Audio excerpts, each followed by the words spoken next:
1979 June 30 മഴക്കാലത്തെ നനഞ്ഞ ഒരു പ്രഭാതം.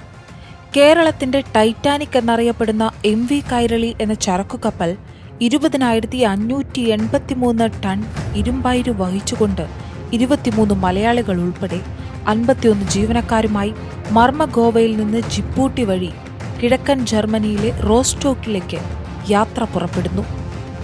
46 വർഷങ്ങൾക്കിപ്പുറവും ചരിത്രത്തിൽ ചോദ്യചിഹ്നമായി നിൽക്കുന്ന ഒരു രഹസ്യത്തിലേക്കുള്ള യാത്ര. പിന്നീട് ഒരിക്കലും MV കൈരളി എന്ന കപ്പലോ അതിനുള്ളിലുണ്ടായിരുന്ന മനുഷ്യരെയോ ആരും കണ്ടിട്ടില്ല. അവർക്ക് എന്താണ് സംഭവിച്ചതെന്നറിയില്ല. കപ്പൽ എങ്ങനെ കാണാതായി?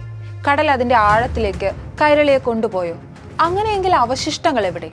ഇത്രയധികം ടൺ ഇരുമ്പായിരുണ്ടായിരുന്ന കപ്പൽ ഒരു എണ്ണപ്പാട പോലും ബാക്കി വെക്കാതെ എങ്ങനെ അപ്രത്യക്ഷമാകും? ചോദ്യങ്ങൾ നിരവധിയാണ്. തങ്ങളുടെ പ്രിയപ്പെട്ടവരെ കാത്തിരുന്ന ഉറ്റവർ പലരും ഇന്ന് ഈ ഭൂമിയിലില്ല. എന്നിട്ടും കാലം കൈരളിയെ നിശബ്ദമാക്കി. കേരള ഷിപ്പിംഗ് കോർപ്പറേഷന്റെ ഉടമസ്ഥതയിലുള്ള ആദ്യത്തെ കപ്പലായിരുന്ന ഓസ്കാർ സോഡ് ഒരു അഭിമാന പ്രതീകം കൂടിയായിരുന്നു. KSC കപ്പലിനെ പുനർനാമകരണം ചെയ്ത് MV കൈരളി എന്ന് വിളിച്ചു. കേരളത്തിന്റെ സ്വന്തം കൈരളി.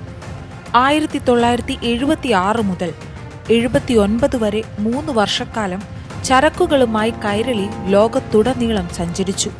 അങ്ങനെ 1979 ജൂൺ 30 ജർമ്മനിയിലേക്കുള്ള ആ കപ്പൽ യാത്ര തുടങ്ങി. 4 ദിവസം കൊണ്ട് പിന്നിട്ടത് 500 മൈലിലേറെ. ജൂലൈ 3 കപ്പലിന്റെ ക്യാപ്റ്റനായിരുന്ന കോട്ടയം സ്വദേശി മരിയദാസ് ജോസഫ് സന്ദേശങ്ങൾ കൈമാറുന്നതിനുള്ള ഔദ്യോഗിക ഏജൻസിയായ ബോംബെ റേഡിയോ വഴി ഒരു സന്ദേശം അയച്ചു. Control tower, this is MV Kairali. Engine മുറിയിലുള്ള ബോയിലർ ഫീഡ് പൈപ്പ് ഒന്ന് ക്രാക്ക് ആയിട്ടുണ്ട്. പക്ഷെ തൽക്കാലം കുഴപ്പമൊന്നുമില്ല, അത് റിപ്പയർ ചെയ്തായിരുന്നു. എന്തെങ്കിലും അഡീഷണൽ പ്രിക്കോഷൻസ് എടുക്കാനുണ്ടോ?